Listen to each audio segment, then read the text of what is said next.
This is part 2 of the We Bleed Orange and Black 2025 Halloween Spooktacular. Smooth, cold, and creamy.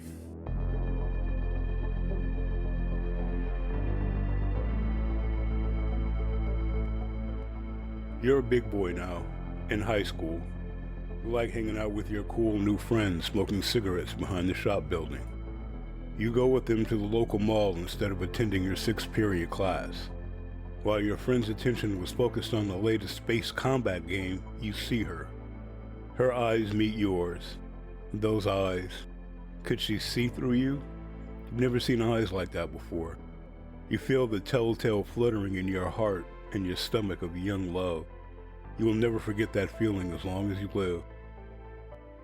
Catching up to her at the Orange Julius, you hope your friends won't embarrass you. She has an original pina colada, smooth, cold and creamy, delicious. After a few moments of awkward conversation, she asks, "Do you smoke?" You produce a pack of cigarettes, Lucky Strikes, the brand the cool detective on TV smokes. She smiles and leans in close. "I'm not talking about Lucky's, detective." Her little giggle sounded like birds chirping in your ears. Did she mean the other brand? You go back to her house. Her parents aren't home. You look around. Do any grown-ups even live here?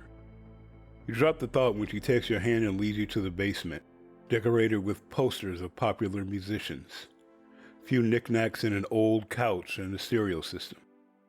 She puts an album on the turntable, the cool new band everyone's talking about. "This is what I'm talking about smoking," she says, producing a small wooden box. When she opens it, it seems to shine. She produces a marijuana cigarette, a joint. She lights it and takes a drag. She hands it to you, an expectant look on her face. I've never smoked that before," you stammer. "What's the matter, you scared?" she taunts. "No," you say, taking the joint and inhaling deeply. You can tell she's watching you. You hand it to her, but she pushes it away. "No, take another hit," she says. She smiles. Do her eyes seem a little different? But you take the hit, deeper this time. Your mind reels, the room tilts. Shadows deepen, a shaft of light through the window is blinding. The faces on the posters on the wall all turn to you, somehow more sinister than before. Is this what marijuana does? Whose voice was that? It was yours. Did you say it? You hear her birdsong giggle. The birds keep singing as you see the ceiling spinning faster. Posters on the wall start moving, turning, changing.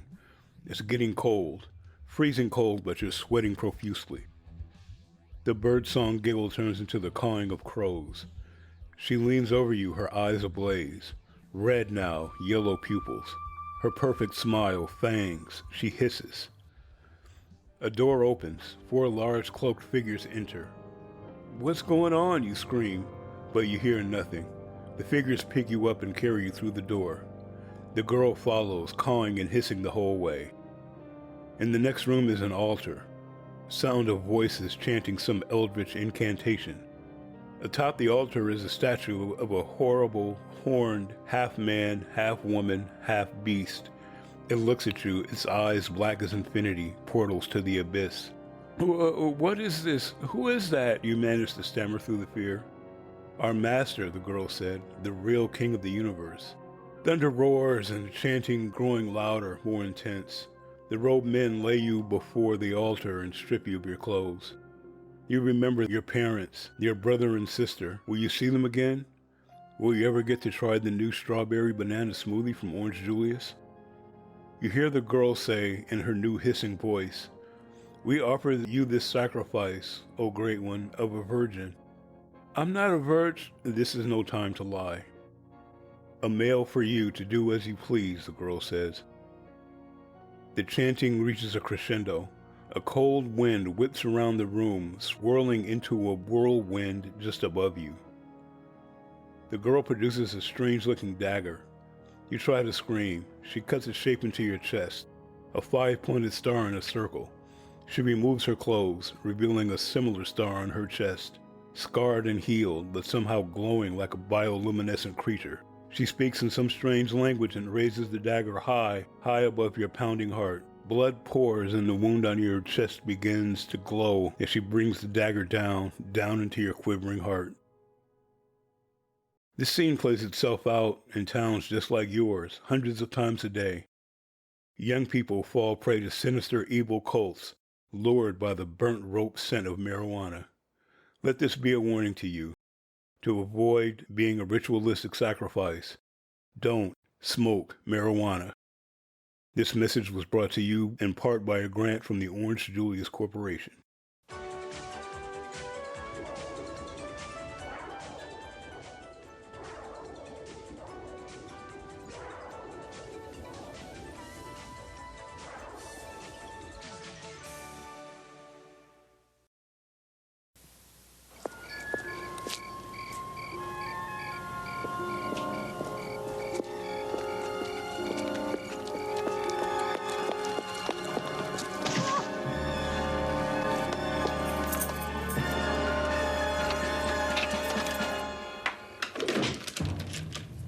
There's something out there. It's after kids everywhere. It entices them, confuses them, and can even kill them. That's right. Illegal drugs are everywhere. And when you least expect it, it grabs you. You're hooked, and it's hard to get away. Have you seen what marijuana does to some people? Oh yeah, you've seen them. Total burnout. It slows you down. It softens your mind. And in my neighborhood, you need to move quickly and think fast. Drugs. It's a bloody shame.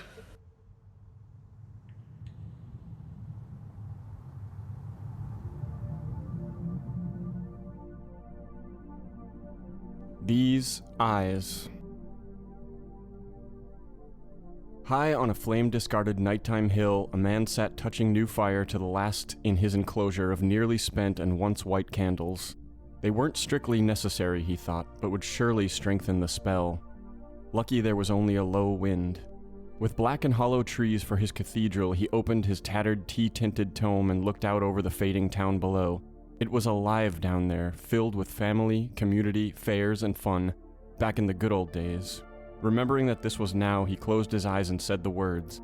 When his eyes opened, he was there, really there, down there in the town which was lit all foggy orange with the cheerfully macabre, 1,000-watt smiles of 10 times 100 joyous jack-o'-lanterns. A sack brimming with candy was in his two small hands, his child's hands poking out through their ghostly shroud. It had worked. He was back inside his better self, his happier self, back inside the magic of a bygone Hallows Eve, trick-or-treating on the streets of his living city. Red and yellow leaves wavered on the sleeping yet never hollow trees, and everywhere other children ran from house to house, delighting in the pure release of the finest night in all the year. Not wanting to miss a second, he ran on to the closest house and rang the bell. Trick-or-treat, he managed, somewhat embarrassed. He was technically still an adult after all. But the woman at the door smiled and handed him his candy, Mrs. Harris. She passed away, he remembered. Last year, or last year in the real world. But this was the real world now, and he hesitated only a moment before sprinting down the drive, slaloming the spiderwebs, scarecrows, and fellow revelers. Halfway down, he noticed a spectacular decoration in the yard. A man? A woman? Whichever it was dressed in black from head to toe, so dark it swallowed the heavenly orange light, making it the only cheerless spot in town. He moved closer, intrigued by the engrossing costume, and when he was close enough to tell whether it was real or stuffed, it spoke. "What next?" it said, a hollow voice like the low wind through the trees on the nighttime hill. "You scared me," the man, now boy, said with a laugh. "Mr. Harris?" "Will you save her?" "Pardon?" "Will you tell her the future? Will you change her fate? Will you change the fate of 100 others? Will you prevent the fire that rages and ravages? Will you do these things?" As it spoke, it moved closer, grew darker, pulled at his mind and the shroud, his favorite costume. He backed away and fell across a cauldron, spilling chill and roiling smoke across the yard. "No," it wheezed. "You will only trick or treat." The boy, struggling to his feet, pinned the shroud beneath a knee, obscuring his vision.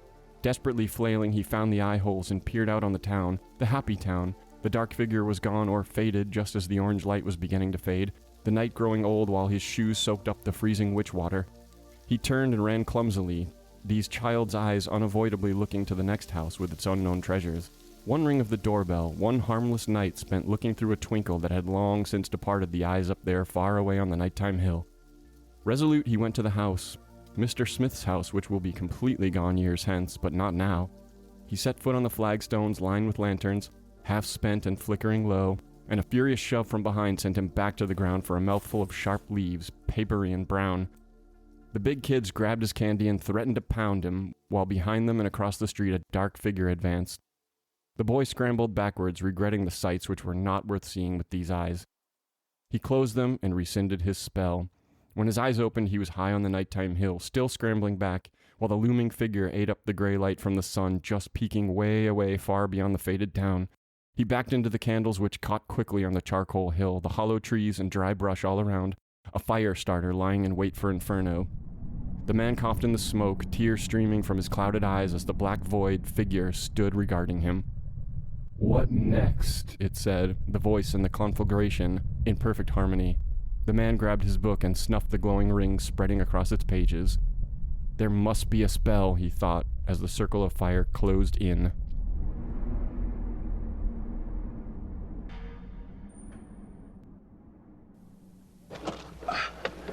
Kid, I really want to let kids know that illegal drugs are bad news.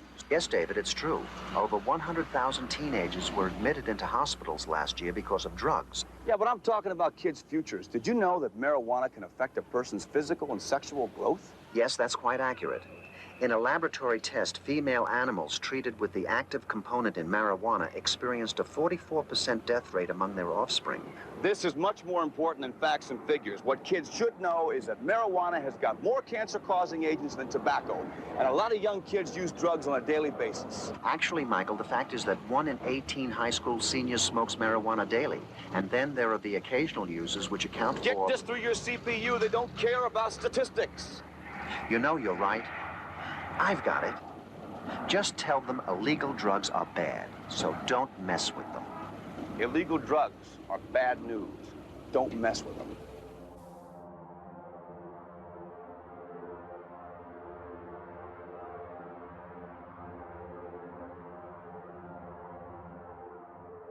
Hell. It might not have seemed like Daisy was trying, but she really was. And not just to be polite. Uncertain which was worse. This baby-faced bunch mistaking her for an old woman too delicate to hear such an awful story, or knowing her visible disgust was at their incompetence, not only as investigators of the law, but as men. The way their soft eyes shifted between each other with a sensitivity unbefitting of the badges they wore, and their sickeningly gentle tones as they tried to sell her the horseshit they could themselves barely utter. Yet here she was, center stage to these fragile theatrics, unwilling to play the part they wanted her to, but wrestling her contempt in the hopes that she might set these lost boys straight. In spite of their inadequacy, they had a job to do. A job that didn't seem, to Daisy, to be made entirely of staring at her pityingly, projecting their own frailty onto her in quivering expressions to conceal all their confusion. How long do you claim this has been going on for? At least 17 years, said the young man standing by the window whose badge read FBI.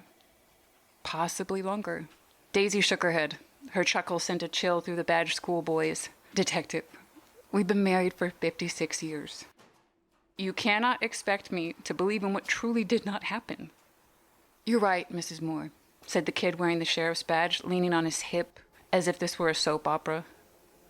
We have no idea what we're looking at until you tell us what you see. Can you help us with that? We put together 10 seconds, nothing too graphic. Can you help us by play the damn video, Sheriff? In the somber collective shuffle to work the computer, during which no one looked at her, one of the weaker lads clutched his face and took off through the office door, which slammed behind him. Daisy wondered if it was to spare the room his tears or his lunch, and again her chuckle rattled through the lawmen like a cold shiver through a nursery of newborn babies. The one in the FBI badge turned the computer to face her, and with another theatric glance to his peers, hit a button that started a video. Daisy's stomach was suddenly not as certain as her brain, as the young man tried to look anywhere but the screen. One of them, his badge hung on his waist where she couldn't make out his department, was the only to look at her. So he saw the moment it happened. The moment the world ended. Daisy saw two men hovering over some poor unconscious woman, and one of them was Ron. They didn't see her body writhing in the chair, her face thrashing back and forth as if possessed, but they winced and some cried at the noise that left her mouth, as if the gates of hell had opened just enough to let this shriek out as proof that it existed. Stuck spiraling between the impossibility of how the world just ended and yet somehow looked exactly as it did the moment before, she knew the precise pain her voice expressed and how it could break grown men in sympathy alone. A hand found hers to clutch it. She breathed hard, as if giving birth to a baby that should never be born, yet would never leave her stomach all at once. Mrs. Moore, do you recognize who you see in this video? Can you tell us who you see?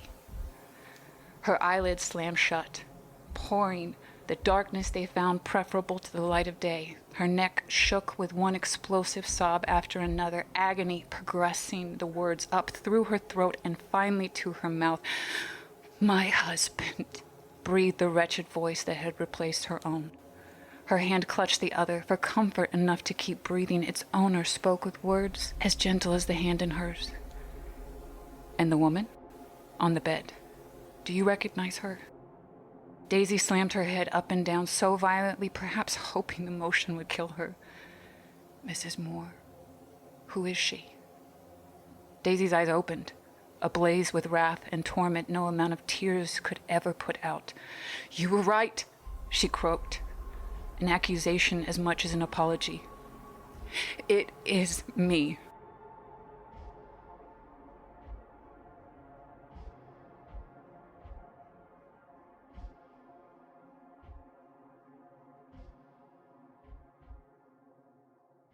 I'm Captain Lou Albano talking to you about drugs. Kids, don't be afraid to say no. Anyone that asks you to use drugs is not your friend. Drugs can and will kill. Remember, don't be afraid to turn to your priest, your rabbi, your minister, your moms, your dads, your teachers, because drugs can kill. And if you do drugs, you go to hell before you die.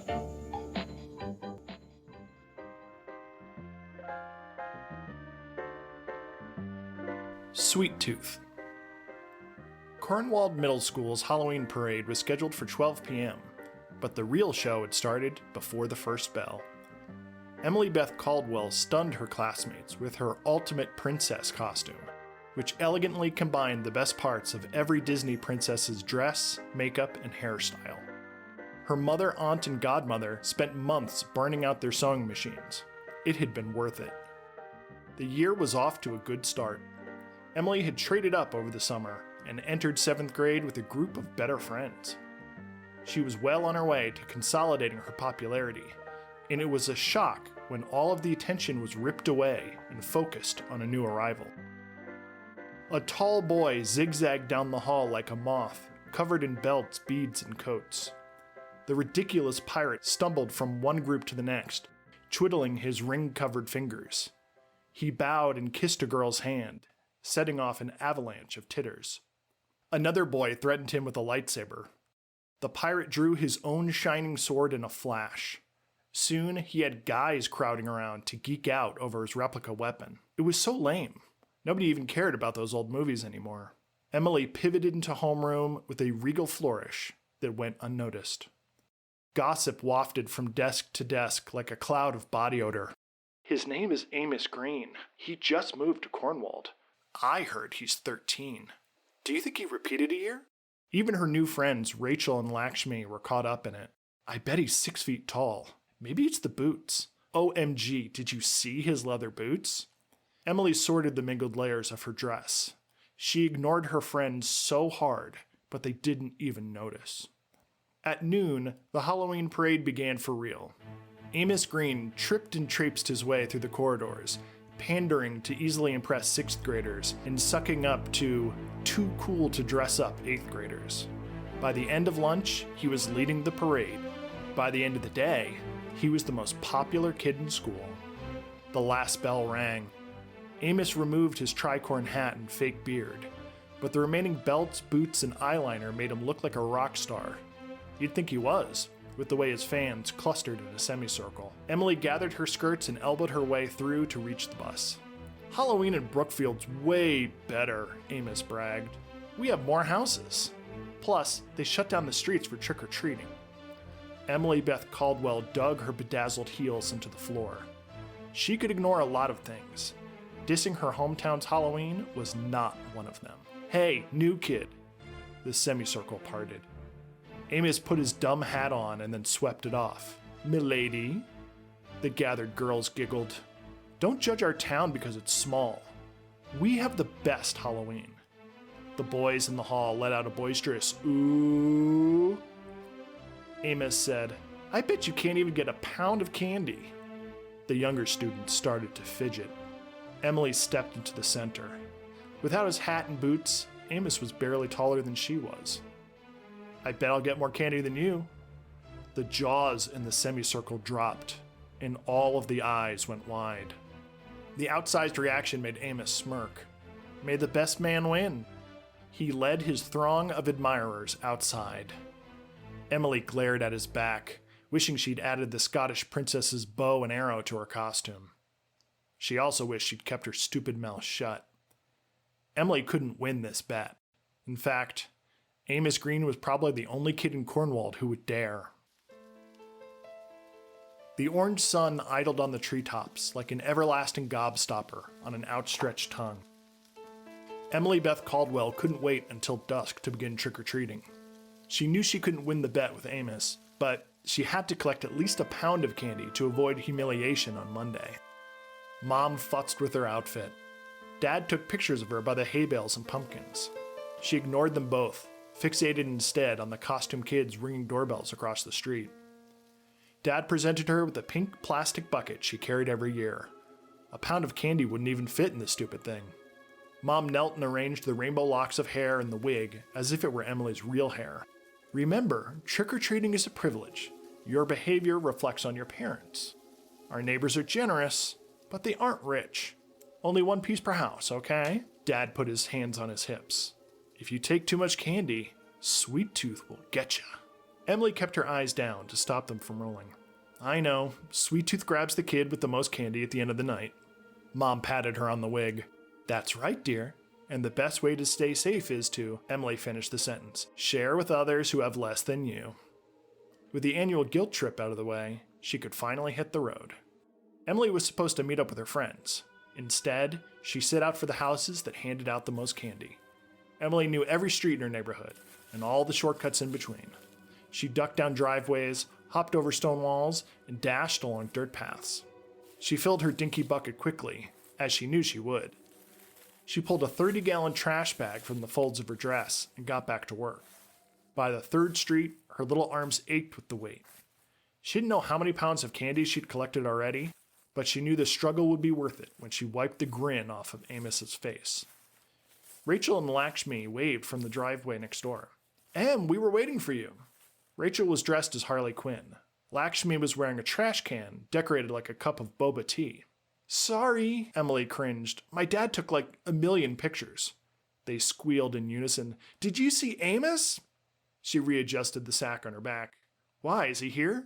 He's on the next block over. You can't miss him.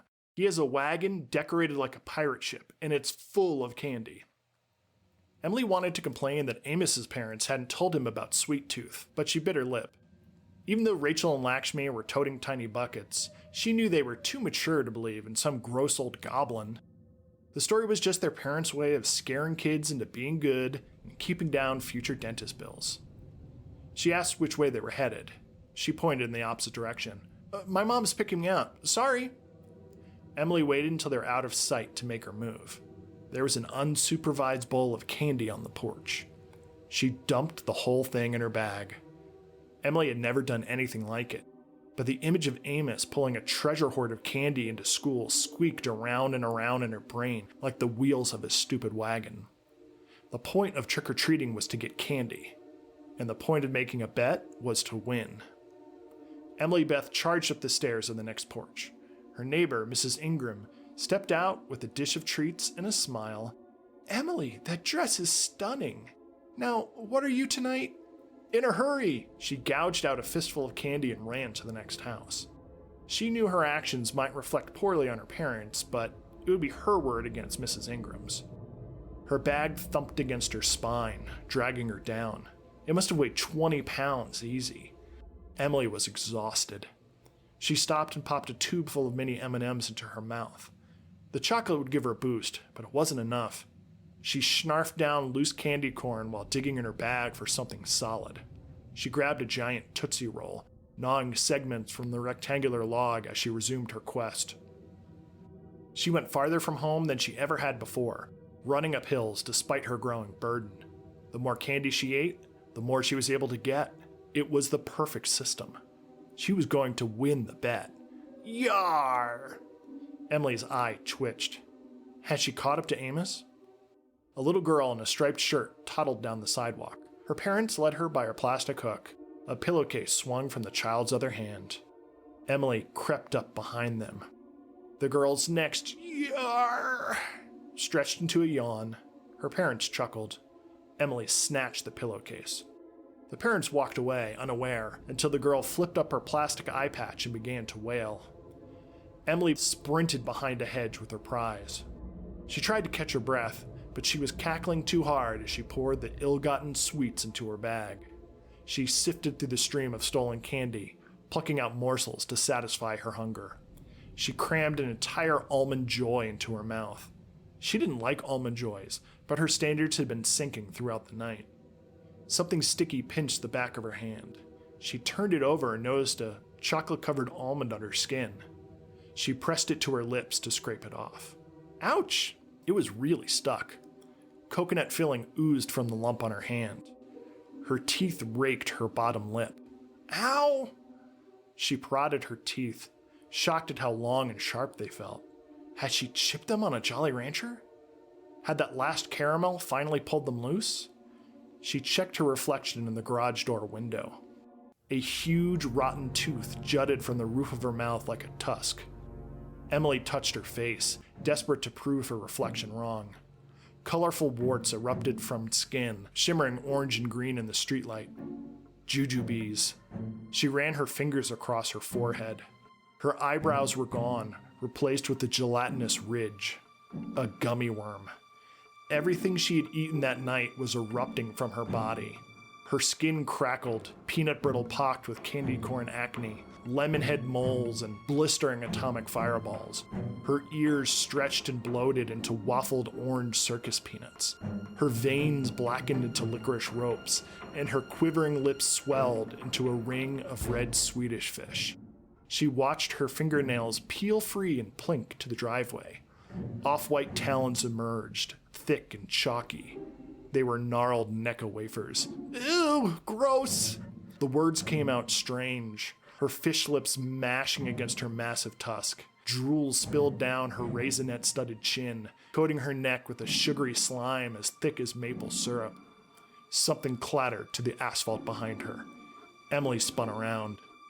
A young cowboy stood over a fallen hobby horse. He shrieked, "It's Sweet Tooth!" He sprinted away with his bag of candy, abandoning his steed. Emily scampered after him on all fours, snorting and flinging shiny ribbons of drool like a bulldog. She caught up, reared back, and slashed down with her dagger tooth. The cowboy screamed. His plastic bag split open, spilling a trail of candy. Emily sucked the fallen sweets off the street, slicing through the packaging with her terrible tooth. The younger trick-or-treaters fled when they heard the warning, but older kids were drawn to the ruckus. Emily snatched their buckets and shredded their pillowcases, cackling as she gulped down wax bottles and gobbled lollipops, stems and all. Costumed children scattered, giving her free rein to plunder the rest of the porches. Panic-stricken adults tossed trays of candy into the air and chucked whole bowls before barricading themselves behind locked doors. Emily snarled, hammering hard candy knuckles against houses that had turned off their porch lights. She ripped down their webs and stomped on their pumpkins. Tears of sour squeezed candy dribbled down her lumpy cheeks. She wanted more candy. Emily scuttled back and forth along the road, snuffling in the cracks and gutters for sugary crumbs. Her thick banana taffy tongue lapped up loose grape nerds and errant Boston baked beans. Go away! A fragile voice cried out from a parked minivan. Emily flopped towards the sound of another easy target.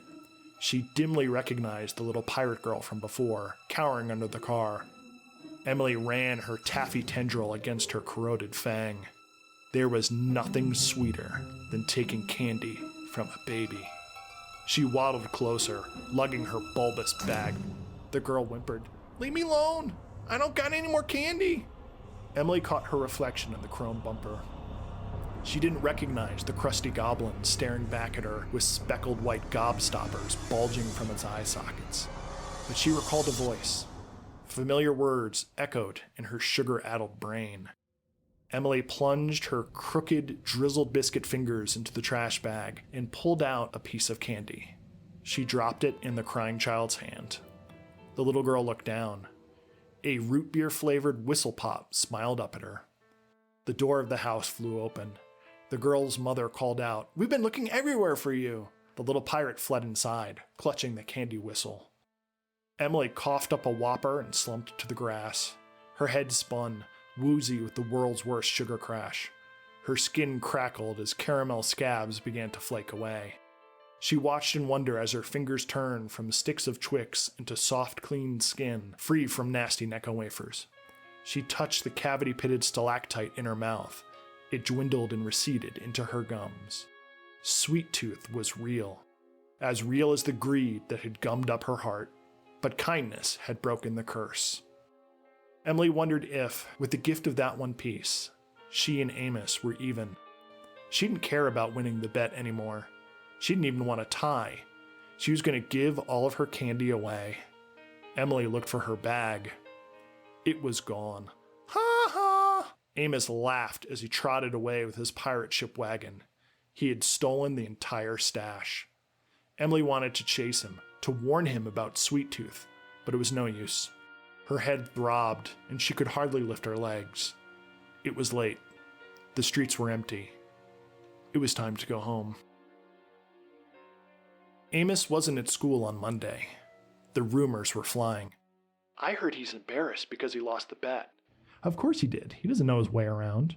"Do you think he moved back to Brookfield?" "Well, I heard he never came back from trick-or-treating." There was only one rumor that Emily Beth Caldwell believed. Somebody said the day after Halloween, Amos's parents had found a 5-foot-high pile of candy melting on their front step.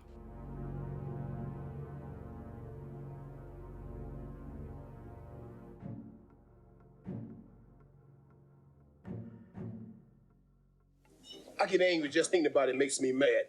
Little kids doing drugs, it turns my stomach. That stuff hurts. It stops you from living up to your potential. It holds you back. It hurts the user. It hurts his family. And it hurts his friends. I just want to shake some sense into you kids that are using drugs and thinking about using it. So remember, don't, or else. We Bleed Orange and Black wishes you a safe and happy Halloween.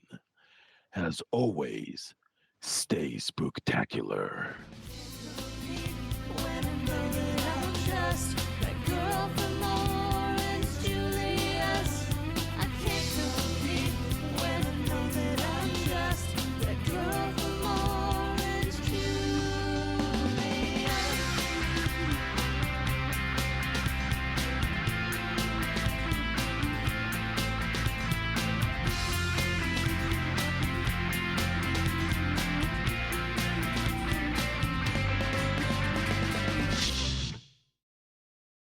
I could see that as a short film. Yeah, I mean, all you got to do is put a bunch of candy in a saucepan, heat it up, pour it onto a kid. You're fucking golden.